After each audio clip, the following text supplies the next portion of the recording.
Assalamualaikum warahmatullahi wabarakatuh. Alhamdulillah alladzi anzalal Qur'an hudan linnasi wa bayyinatin minal huda wal furqan. Asyhadu an la ilaha illallah wahdahu la syarikalah wa asyhadu anna Muhammadan abduhu wa rasuluh sallallahu alaihi wasallam la nabiyya ba'dah. Hamba Allah, kaum muslimin dan muslimat jamaah tarawih rahimakumullah. Mari kita selalu bersyukur pada Allah Subhanahu wa taala.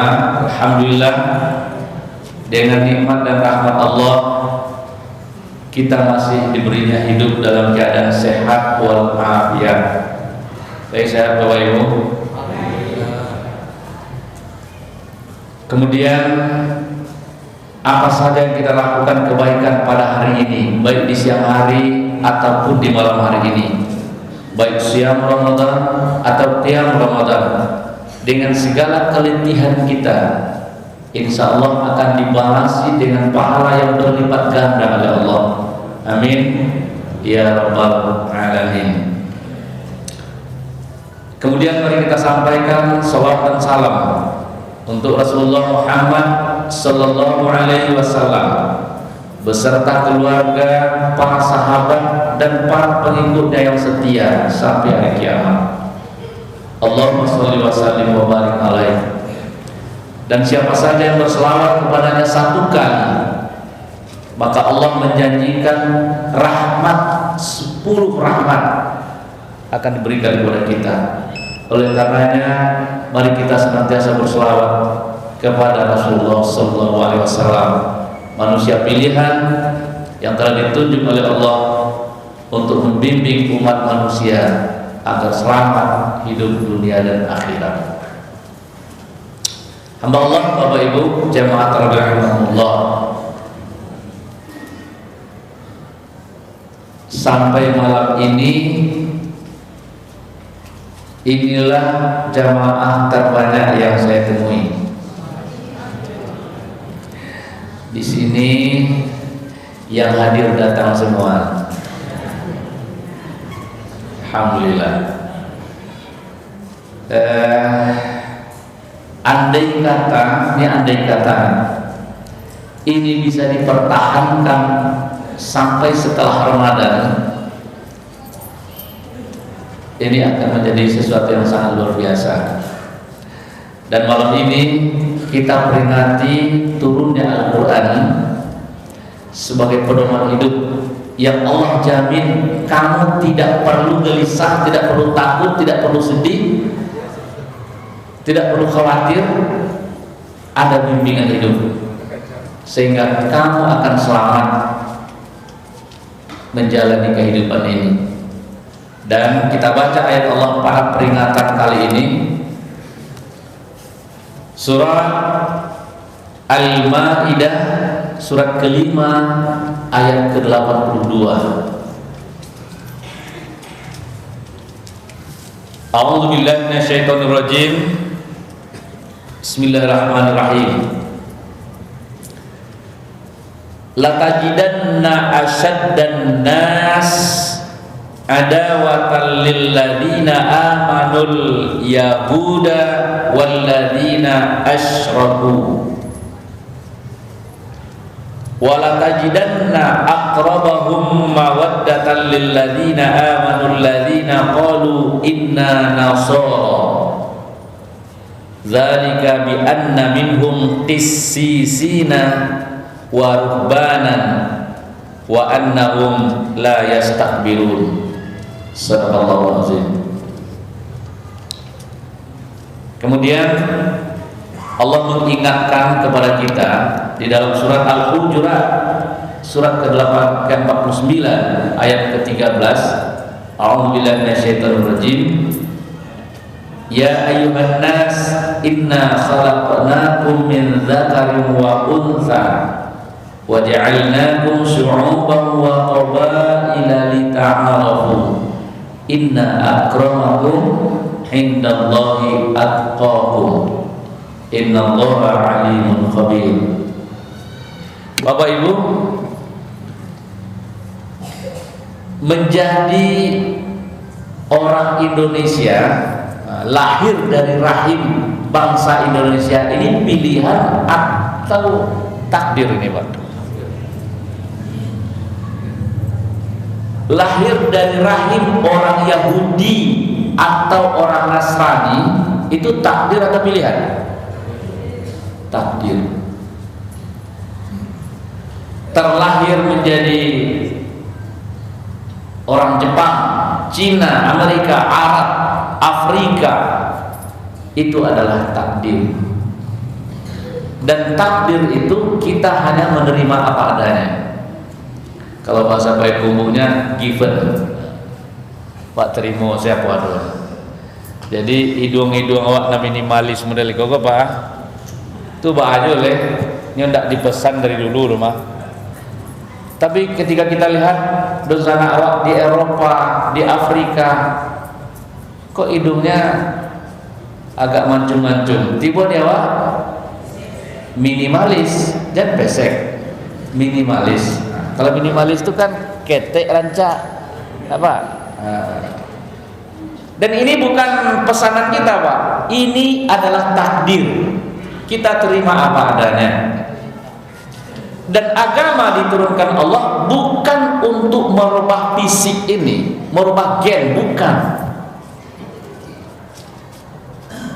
Agama diturunkan Allah, Quran diturunkan Allah justru menuntun perilaku. Nah, ayat 82 surat Al-Maidah tadi mengatakan begini, la tajidanna asyaddan nas adawatan lil ladina amanul yahuda wal musyrikin walladzina asyraku. Pasti akan kalian temui nanti manusia yang paling keras kebenciannya,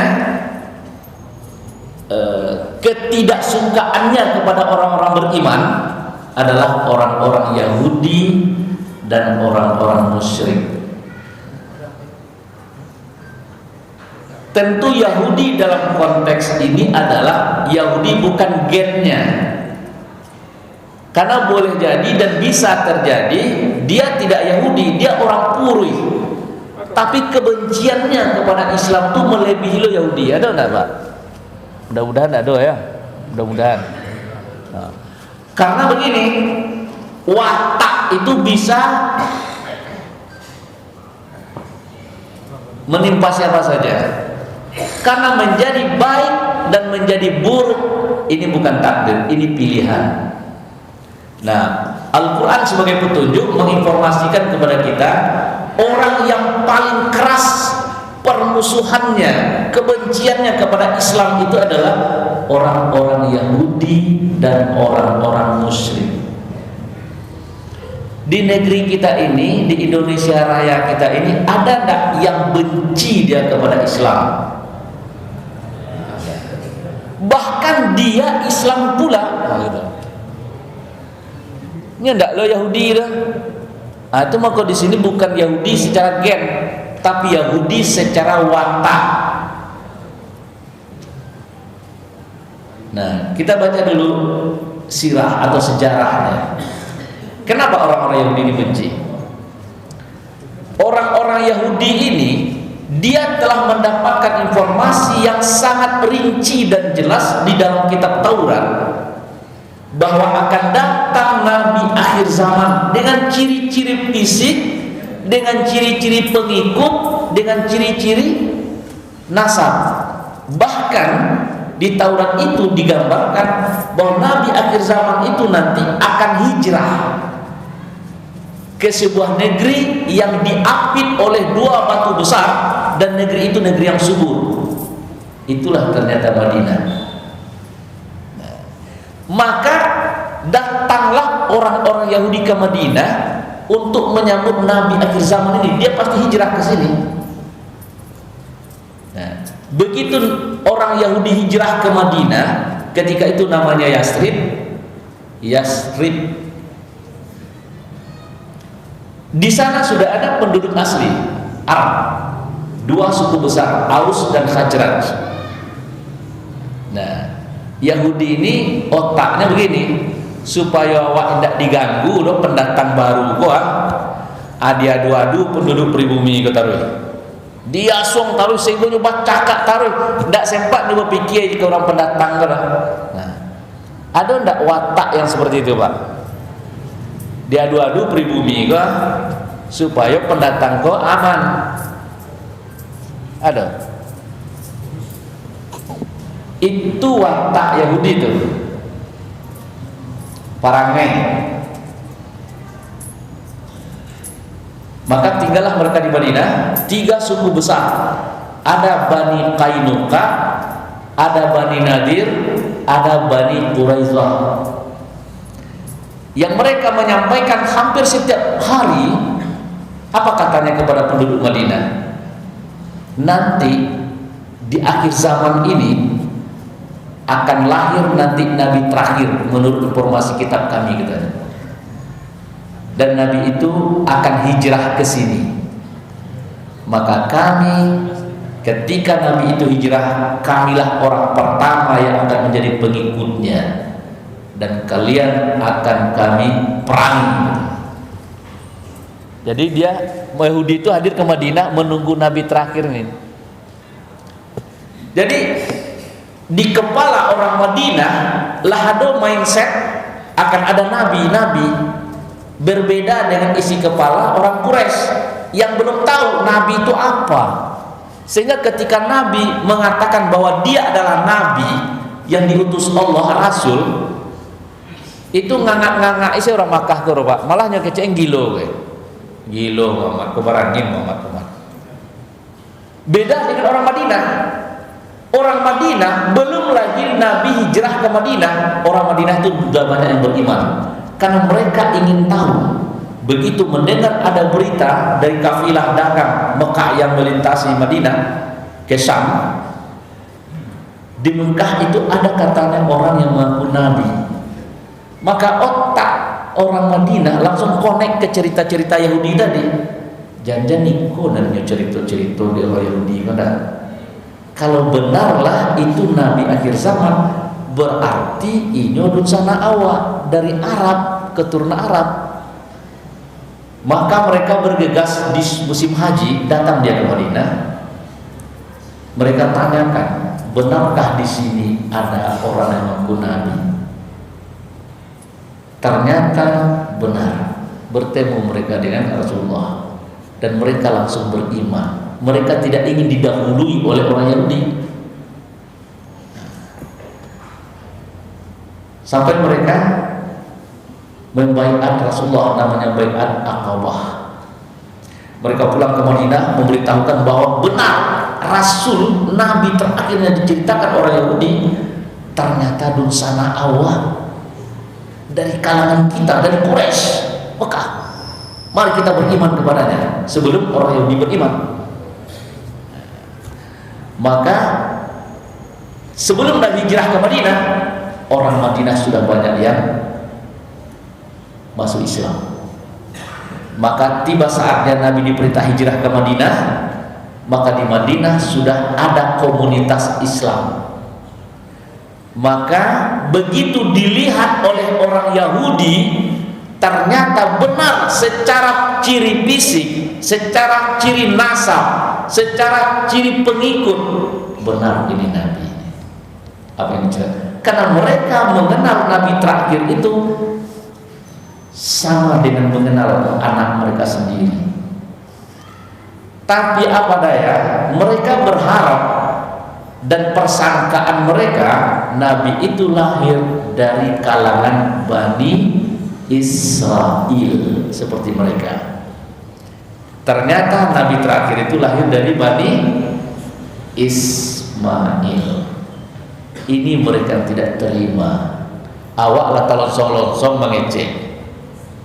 Kiranya dari Arab, sehingga mereka tidak mau beriman. walaupun mereka yakin bahwa itu adalah Rasul.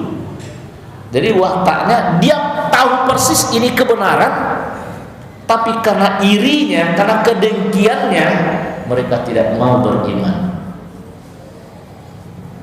Sampai Nabi kita mengatakan begini, andai kata ada 12 orang saja orang Yahudi ini yang masuk Islam di zamanku ini, maka Yahudi seluruh dunia akan masuk Islam. Saking payahnya Yahudi masuk Islam, Pak. Dan satu-satunya pendeta Yahudi yang masuk Islam di zaman Rasulullah adalah Abdullah bin Salam. Dia datang dan dia pertanyakan beberapa hal untuk membuktikan bahwa ini Nabi atau bukan. Dan ketika Nabi menjawab sesuai dengan apa yang ditulis dalam Taurat, maka dia beriman, dia bersyahadat. Lalu apa katanya? Ya Rasulullah, jangan engkau beritakan keislaman saya kepada kaum saya, karena mereka adalah umat yang keras kepala dan pembohong, katanya. Abdullah bin Salam bilang, sebaiknya engkau tanyakan perihal saya kepada mereka, undang mereka ke sini. Lalu diundang, pendeta-pendeta Yahudi itu diundang ke Masjid Nabawi. Abdullah bin Salam menyuruh disembunyikan sementara. Lalu di depan pendeta ini apa kata Rasulullah? Wahai para pendeta Yahudi, bagaimana pandangan kalian terhadap Abdullah bin Salam? Mereka serempak menjawab, dia adalah ulama kami, orang yang paling kami hormati, dan dia anak ulama besar kami pula. Jadi Abdullah bin Salam dan ayahnya ulama besarnya Yahudi. Tiba dewa ketua MUI lah. Sama aja jawab awak, misalnya waktu sobok di pesawat, dia orang pulang dari mana lah? Dari mana Bu? Pak, dari Padang. Berarti sekampung je Buya Hamka tuh. Iya, Mbak Buya tuh. Nah, kita akan cerita tuh. Buya Hamka itu adalah ulama besar kami, anak ulama besar kami pula. Bagaimana menurut pendapat kalian andai kata Abdullah bin Salam masuk Islam? Kata mereka, mustahil ya Muhammad, tidak akan pernah terjadi itu. Lalu dipanggil Abdullah bin Salam. Dia hadir dan dia bersyahadat di depan para pendeta yang baru saja memuji-mujinya bahwa dia adalah orang paling terhormat di kalangan Yahudi, orang yang paling kami hormati dan ulama besar kami. Dia bersyahadat, asyhadu an la ilaha illallah wa asyhadu anna Muhammadar Rasulullah.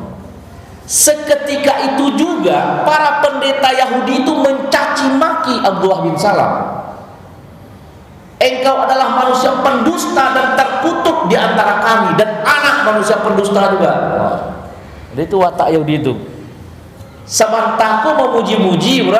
Sabantale bisa menghina sehina-hinanya kalau tidak sesuai jusi kepala.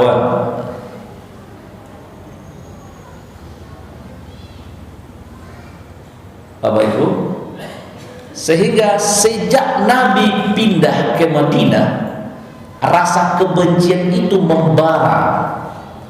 Tapi Nabi mengikat penduduk Madinah dengan sebuah perjanjian damai namanya Piagam Madinah, bahwa kita akan hidup berdampingan, saling tolong-menolong, saling membantu, saling menyelamatkan. Bila Madinah diserang dari luar, maka semua penduduk Madinah, baik Muslim atau Yahudi, akan bersama-sama mempertahankan Madinah. Tapi apa daya, inilah watak lagi. Orang Yahudi itu suka berkhianat.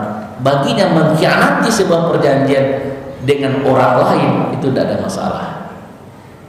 Dimulai dari pengkhianatan Bani Qainuqa. Suatu hari seorang muslimah berbelanja ke pasar Bani Qainuqa ini. Diganggu, disuruh buka cadarnya. Dia tidak mau. Maka dicantolkannya besi tajam di belakang di kainnya muslimah ini. Dia duduk. Begitu dia berdiri, robek itu karena besi tajam yang dicantolkan. Robek, sehingga terbukalah aurat wanita muslimah ini. Dia minta tolong. Kebetulan lewat seorang pemuda muslim. dan dia marah kepada orang Yahudi ini, berkelahi sampai terbunuh orang Yahudi ini. Karena temannya terbunuh di rumahnya dia, di perkampungan dia, maka dikeroyok ini pemuda muslim, mati pula. Si wanita muslimah melaporkan kejadian ini kepada Rasulullah, dan Rasulullah mendatangi orang Yahudi Bani Qainuqa ini dan meminta siapa yang punya inisiatif mengganggu wanita muslimah ini. Mereka semua diam, tidak mau mengatakan. Oleh karena itu mereka diusir dari Madinah, diusir semuanya. Kalian tidak boleh tinggal di Madinah karena kalian berkhianat, tidak layak hidup bersama pengkhianat.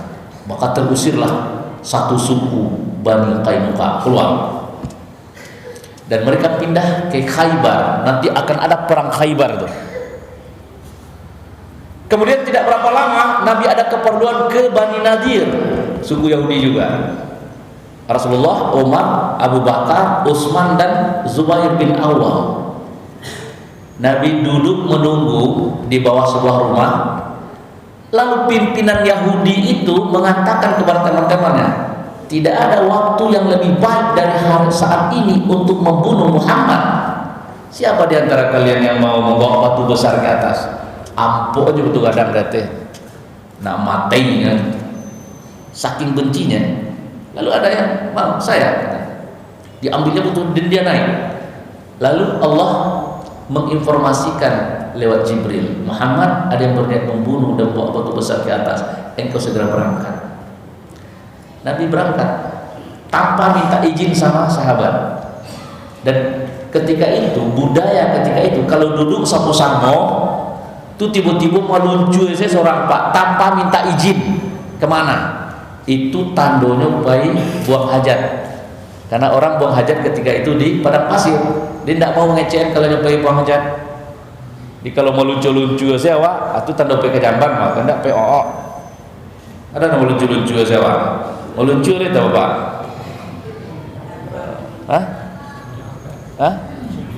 Cigin saya, tanpa izin, tanpa minta-minta apa-apa. Itu tandanya bayi buang hajat. Jadi sahabat memaknai, oh Rasul buang hajat ini. Sudah 10 menit, 15 menit, 20 menit, sampai 30 menit enggak balik kembali. Enggak biasanya seperti itu. Ini kayaknya ada masalah, bukan buang hajat. Lalu mereka pergi pulang kembali ke Masjid Nabawi.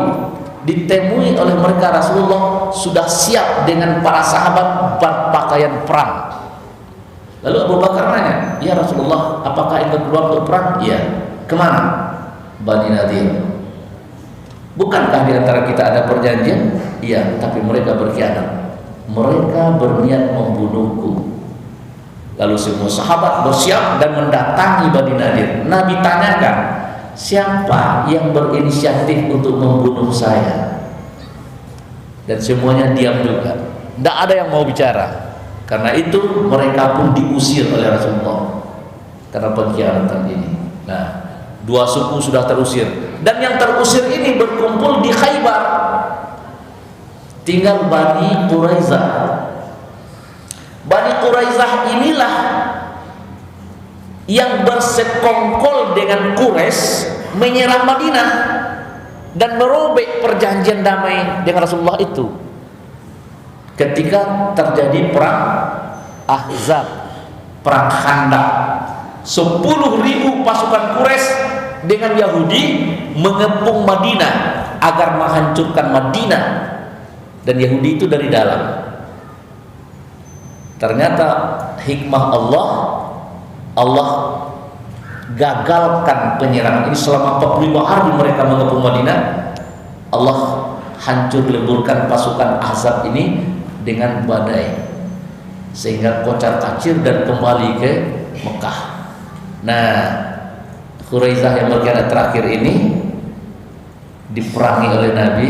Semua laki-laki dewasa dibunuh, anak-anak dan perempuan jadi tawanan, harta mereka menjadi rampasan perang. Maka habislah Yahudi di Madinah, dan mereka yang ada berkumpul di Khaybar. Tambah kebenciannya itu. dan mereka sudah yakin kalau menghadapi Muhammad dan sahabatnya melalui perang terbuka tidak akan pernah bisa, tidak akan menang. Kenapa? Karena Rasulullah dan para sahabat mencintai jihad. Mati fisabilillah itu menjadi idaman setiap sahabat. Awak kan kemati juga buah. Kok bolehlah memilih mati kok? Mati di tekasu atau mati syahid? Mana ketujuh? Apa untungnya mati syahid? Untungnya apa? Mati syahid itu pertama untungnya dosa-dosa diampuni. Tidak perlu diurus jenazahnya. Dia dikubur, tidak dimandikan, tidak dikafani, tidak disolatkan, langsung dikubur seperti itu. Nanti di akhirat mereka masuk surga tanpa hisab. Modalnya apa? Modalnya pay mati saja. Asapai menginjakkan kaki kita di medan tempur memperjuangkan agama Allah, tuh mati serugo di tangan tuh. Itu yang dicintai oleh sahabat, sehingga bagi sahabat ini ketika ada ajakan jihad mereka berlomba-lomba untuk ikut. Sementara orang Yahudi adalah orang yang paling takut mati, paling takut mati. Kok berhadapan dua pasukan itu kira-kira Pak? Dan cik berani mati, dan cik gacha nak mati, apa kira-kira? Coba bayangkan ketika penyerangan Khaybar ke kampung tempat mereka hijrah orang Yahudi itu lebih 10.000 kaum Yahudi di dalam benteng bertahan, tentaranya dikepung hanya oleh 1.400 pasukan Rasulullah. Mereka menyerah. 10.000 dikepung oleh 1.400 menyerah. Nah, karena memang tidak mungkin melawan secara terang-terangan, di masa Khalifah Utsman bin Affan, maka seorang pendeta Yahudi sengaja berpura-pura masuk Islam untuk menghancurkan Islam dari dalam. Karena tidak mungkin dilawan dari luar, dia harus dari dalam jadi kacaukan. Namanya Abdullah bin Sabah. Apa idenya? Diadu antar sahabat ini. Caranya satu diangkat, satu diinjak. Yang diangkat siapa? Katanya sebenarnya yang paling berhak menjadi khalifah setelah Rasulullah adalah Ali bin Abi Thalib. Abu Bakar, Umar dan Utsman itu merampas hak khalifahnya Ali. Ini tidak benar nih. Itu yang digaungkannya. Cuman di Madinah ide ini tidak laku. Kenapa? Karena para sahabat banyak yang masih hidup yang ide apa ide yang tidak masuk akal. Rasul sendiri mengatakan para sahabatnya itu orang-orang mulia semua. Maka dia diusir dari Madinah dan dia pergi ke Baghdad. Jadi ini Bapak, Pak, lihat boleh. Inilah pencetus Syiah. Bapak dengar Syiah? Tahu Syiah? Nah, jadi Syiah itu adalah bentukan Yahudi, namanya Abdullah bin Salam. Dia pura-pura masuk Islam dan mengadu domba dari dalam. Dia pindah ke Baghdad, ke Irak. Di sana belum ada sahabat. Orang Islam sudah ada karena sudah masuk wilayah Islam. Maka inilah digaungkannya. Dia orang Baghdad belum tahu dengan suasana, iyo lo keceknya. Banyaklah pengikutnya sampai mereka berdemo ke Madinah, mendemo Utsman. Terbunuhlah Utsman ketika itu oleh Abdullah bin Sabah. Terbunuh. Dia adu lagi sampai akhirnya Ali pun terbunuh. Target mereka bukan mengangkat Ali, membunuh semuanya. Nah, Bapak Ibu, apa yang terjadi beberapa waktu yang lalu di Irak, di Syria dan di Yaman? Ini nih ujung-ujungnya nih, Syiah ini. Di Yaman mereka masuk kepada penguasa membisikkan. Apa yang mereka bisikkan? Bahwa ulama-ulama Sunni, pengikut Ahlu Sunnah wal Jamaah,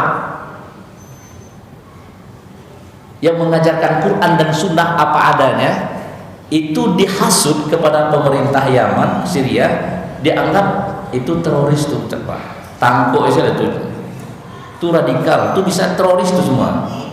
Sehingga lebih 250.000 ulama Yaman ditangkapi oleh pemerintahnya karena dianggap radikal.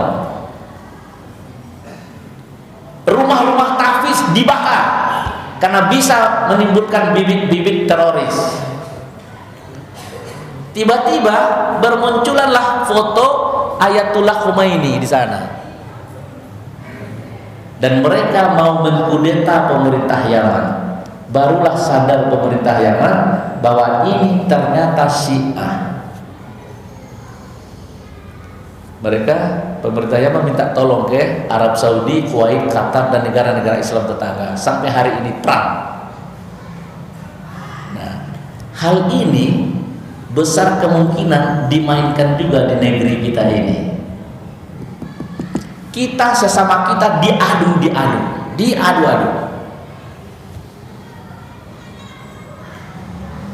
Luar biasa.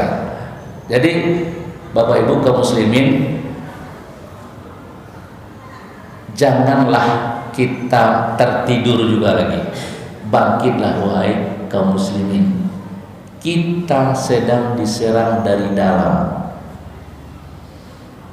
Bapak Ibu, coba bayangkan ada imam sedang sholat lalu ditikam, ditusuk. Lalu ketika dilaporkan, kata pihak berwajib apa katanya? Ini orang gilo, Pak. Ada ustadz lagi ceramah, tiba-tiba datang manusia pemuda dari luar berlari menikam sang ustadz, berdarah. Mudah-mudahan beliau dirahmati Allah di alam barzakh sana, sudah meninggal. Karena umat tidak mau main hakim sendiri, masih menghormati negara hukum ini, dilaporkan ke pihak berwajib. Lagi-lagi hasilnya apa? Nyogilo, Pak. Ada wanita Cina bawa anjing ke dalam masjid. Oleh umat Islam dianggap menghina tempat ibadah. Lalu dilaporkan. Lagi-lagi nyogilo, Pak. Ini kondisi kita hari ini. Bahkan sekarang pula baru kita mendengar azan itu janganlah kare-kare. Kalau kare-kare bunyi gonggongan anjing, bunyi aja. Kebencian apa lagi nih kepada Islam? Sementara awak mengengak aja bro, mengengak tahu? Tahu Pak mengengak? Mengengak Pak, ada orang berjalan, ini macam-macam apa aja mereka jalan. Itu di kelasan dari belakang, nenek, melengong, taruh aja mereka. Yang tantak. Itu mengengak nama. Tidak waspada. Maka Bapak Ibu kaum muslimin jamaah tarawih, melalui mimbar ini kembalilah ke masjid. Kembalilah ke masjid. Kenapa? Karena memang masjid yang menjadi sasarannya. Beberapa waktu lalu ada informasi diberitakan bahwa masjid adalah tempat mengajarkan kebencian. Oleh karena itu saya minta kepada Polri untuk mengawasi masjid.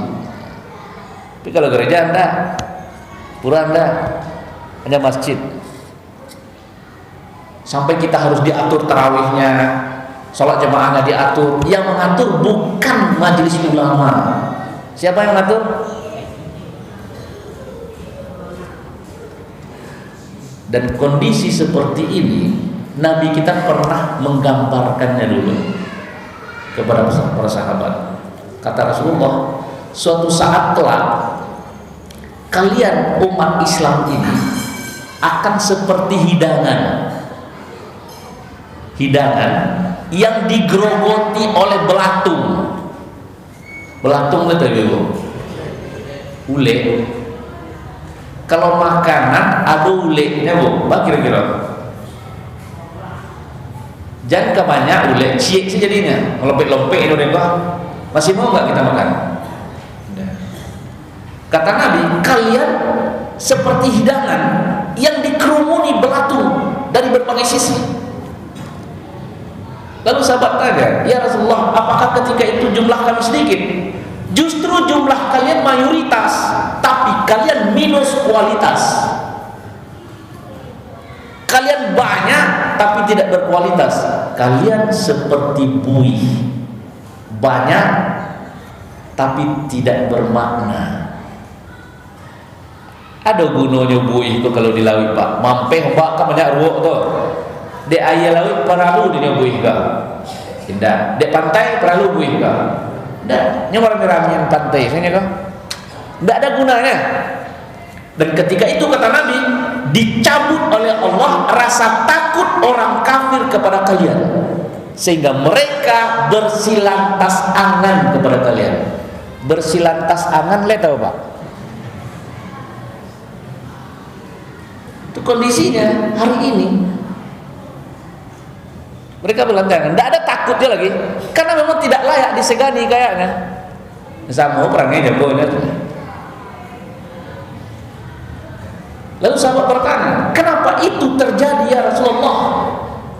Ketika itu kalian dihinggapi oleh penyakit akut. Penyakit apa itu ya Rasulullah? Al-wahan. Mahwal wahan ya Rasulullah? Apa itu penyakit wahan? Hubbud dunya wa karahiyatil maut. Kalian sangat mencintai dunia dan sangat takut mati. Sama aja Yahudi itu. Demi dunia, apakah dunia itu dalam bentuk harta, pangkat, jabatan? Kalian mau dan rela menganiaya saudara seiman demi dunia.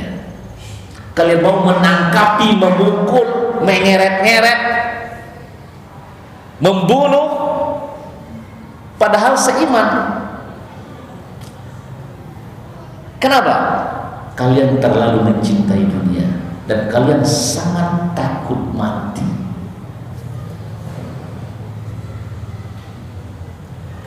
Apakah penyakit itu ada di awak ini? Adakah?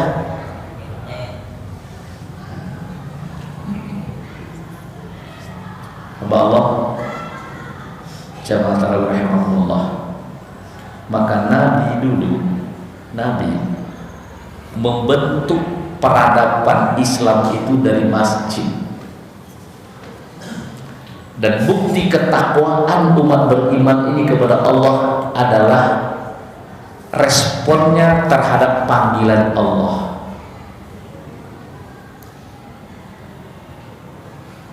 Karena umat Muhammad itu kata Allah dalam Quran, dalam surah Al-Hasyr itu apa? Muhammadur Rasulullah walladzina ma'ahu asyidda'u 'alal kufar ruhama'u bainahum tarahum ruk'an sujada. Umat Muhammad itu sangat tegas terhadap kekafiran dan berkasih sayang di antara mereka. Kalau ini terbalik, jauh orang kafir malah berpeluk-pelukan, jauh saudara sendiri seiman justru bermusuhan.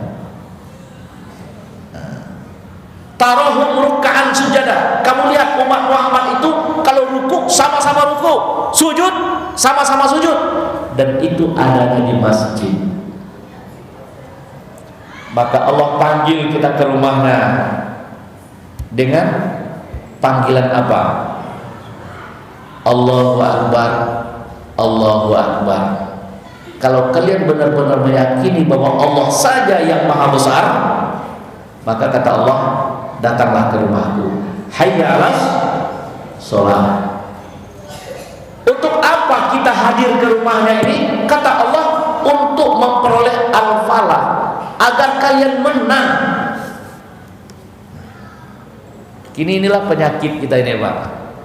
Kalau dikumandangkan azan, telingonya lebih berasih, nyo Islam, dia mengatakan Allahu Akbar juga, tu tadanga azan. Nyoba siengak-siengak saja. Artinya apa? Dia tidak ingin menang dalam pentas kehidupan ini. Allah mengajak kita menang nih ke sini nih. Jadi berhentilah siengak apa wah? Hah? Tidak acuh tak acuh saya gitu loh. Kalau kita diam-diam juga siengak aja Bu Bapak, lama-lama nanti kita bisa di blender di negeri sendiri. Di blender lah ya Bu. Kalau dipotong-potong waktu dimutilasi namanya. Masih bisa menggaris ketek-ketek daging boleh. Tapi kalau di blender aja pipetnya cucu ya Bang. Blender, tidak bisa menggaris. Nah, alhamdulillah kita disampaikan ke Ramadan kali ini. Dan Ramadan kali ini suasana psikologis jiwa keumatan kita seperti ini. Dalam suasana tertekan dari berbagai sisi. Kalau ulama hanya bilang, "Beb, le sehat, Beb." Alhamdulillah sehat. Ketika dites PCR ternyata positif COVID. Berarti kamu berbohong dan menimbulkan keonaran. Kamu dituntut 4 tahun penjara. Yang mengaduan tuh orang Islam loh. Ulamanya nyukaduan, masuklah ke penjara sang ulama. Kini ada orang berbohong, hampir setiap pidato berbohong, menimbulkan keonaran. Pindah bagi Allah. Ada orang apa? Dan seboleh triliun lah dalam saku saya ini, banyak ini duit kita nih. Ada yang big data lah, 110 juta yang menghendaki Pak Jokowi 3 periode. Tapi tidak bagi Allah. Ketika ulama berbohong masuk penjara, yang memasukkan ke penjara siapa? Orang-orang Islam juga. Demi sekerat dunia kamu rela menzolimi saudara seimanmu. Kondisinya. Dan saya kembali ke Syiah tadi. Syiah adalah bentukan Yahudi dan sekarang berpusat di Iran. Jangan pernah berharap dan bermimpi Iran itu akan membantu Palestina dan akan menyerang Israel. Tidak. Lebih 70.000 orang Yahudi ada di Iran. Dan mereka sudah tahu bahwa Syiah itu bentukan Yahudi. Bapak Ibu, Syiah itu bukan bahagian dari Islam. Kalau ada malam kini kok snack, kok misalnya kok tidak menyindir-nyindir, saya sudah tahu tidak ada snack. Andai kata ada, snacknya lontong cek, bubur ayam cek. Awak penggemar bubur ayam, tapi nanti ibu kawak lontong. Ini sama banyak kasado masuk saya lontong, bubur sama masuk. Ada mau bubur ayam tu lah. Asam ya Pak, sama-sama bareng di balunda saja tu nyon. Taluk di gigi Pak. Ndak, mbon yang bubur ayam. Sama nyon. Samakah bubur ayam dengan lontong? Bisa ndak awak membedakan? Dari mana? Ada unsur yang berbeda. Kita bisa menilai Syiah itu bahagian Islam atau bukan?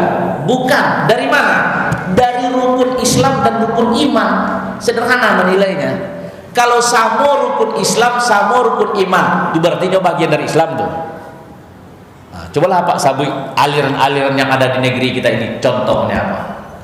Oh, kawan-kawan di katakanlah jemaah tabligh. Itu rukun Islam dan rukun imannya sama. Oh, Muhammadiyah, NU, Al-Wasiliyah, rukun Islamnya sama. Tapi Syiah berbeda. Berbeda, rukun Islamnya berbeda, rukun imannya berbeda. Walaupun dia sholat loh, dia baca Quran loh, tapi dia tidak berhaji karena haji bukan menjadi rukun baginya. Sehingga Syiah tidak pernah ada di Mekah dan Madinah. Yang kata Rasulullah, dua tanah haram itu, dua tanah suci itu dilindungi Allah dari seluruh kejahatan. Di Selamunda Ado orang di Mekah Madinah itu berarti orang sasek. Kenapa Ahmadiyah dianggap sesat oleh MUI? Karena di rukun kok karena ya rukun Islamnya ndak sama. Tuh awak mengecek bahagian dari awak yang ndak sama unsur mah. Saya bacakan ya supaya kita bisa memahami apa sih rukun Islamnya.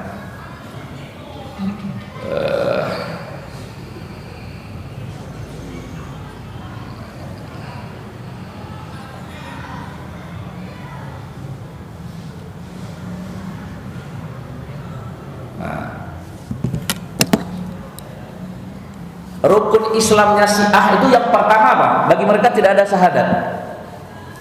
Syahadat itu kalau kita masuk Syiah ada syahadat dan ada tambahannya, ada kalimat imamah. Yang kedua, sholat, 3 puasa, 4 zakat, 5 wilayah. Ini bukan haji. Maka beberapa kali Iran itu mengusulkan, apa yang diusulkannya? Bakok haji itu menumpuk di tanggal 9 wukufnya, padahal dalam Quran katanya al-hajju ashhurun ma'lumah, haji itu pada bulan-bulan yang ditentukan. Ada 3 bulan haji itu, mulai dari Syawal, Zulqa'edah, Zulhijjah. Apa kok mesti tanggal 9 tuh menumpuk di Arafah sehingga terjadi penumpukan umat katanya. Kalau ditukasnya tanggalnya ada sebagian tanggal 5 Baleh, sebagian tanggal 1, kan tidak menumpuk jadi aman wak.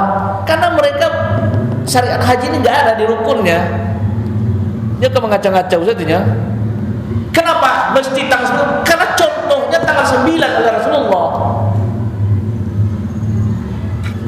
Kemudian rukun imannya apa? Rukun imannya, kalau kita rukun iman kita pertama percaya kepada Allah, kedua malaikat, ketiga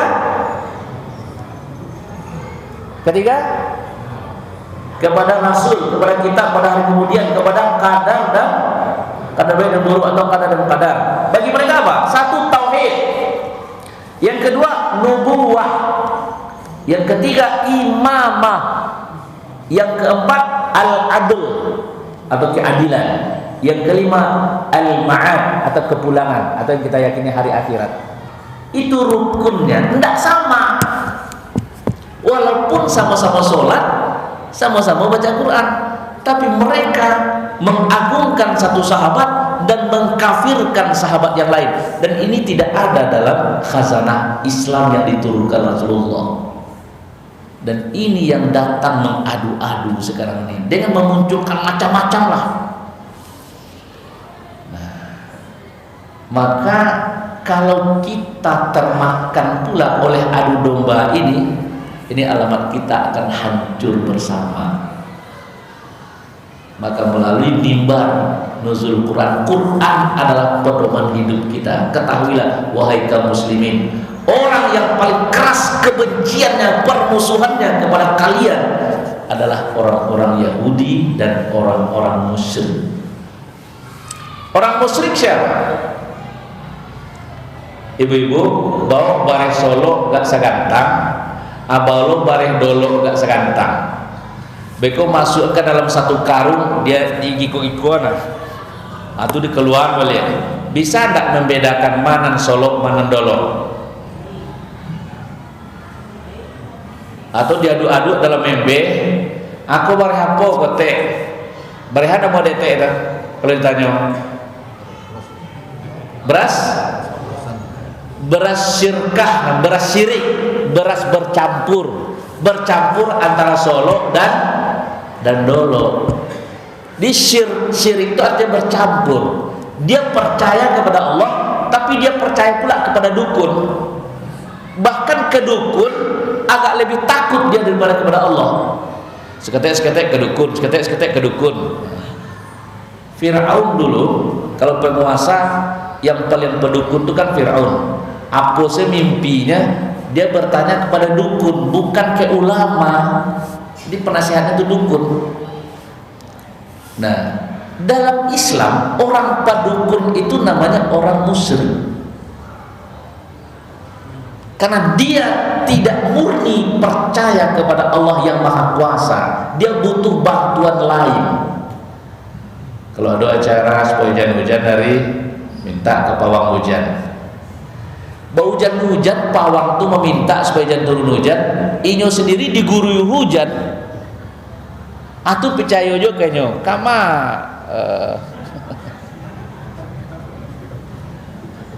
ayah. Kalau Rocky Gerung kecilnya dungu kan? Kalau apa lah istilah kok?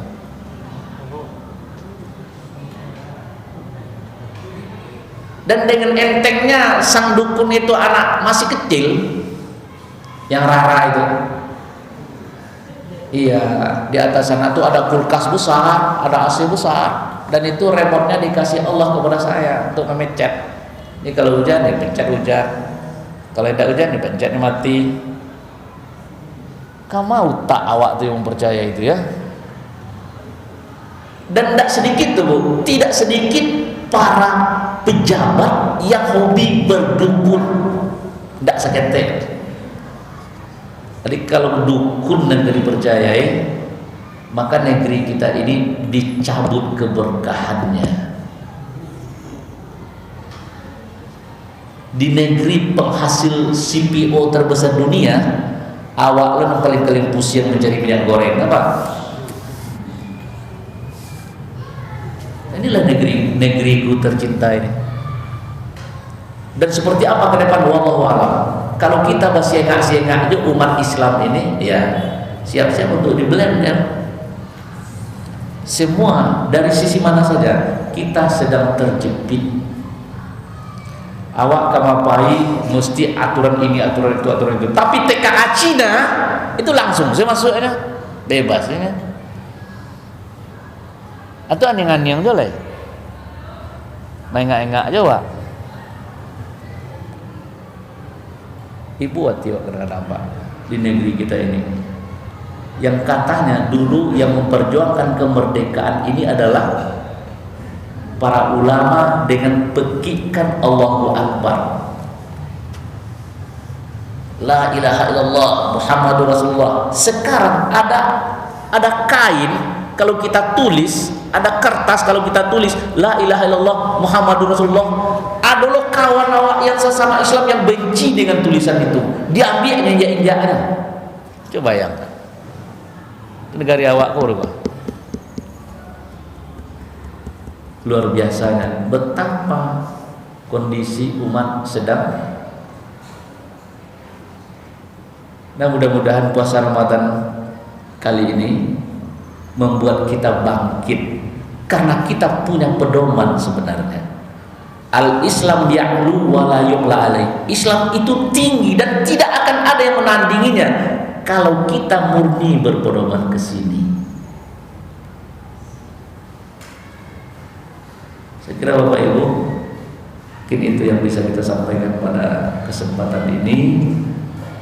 Subhanakallahumma rabbana wa bihamdika asyhadu an la ilaha illa anta astaghfiruka wa atubu ilaik. Billahi taufiq wal hidayah. Assalamualaikum warahmatullahi wabarakatuh.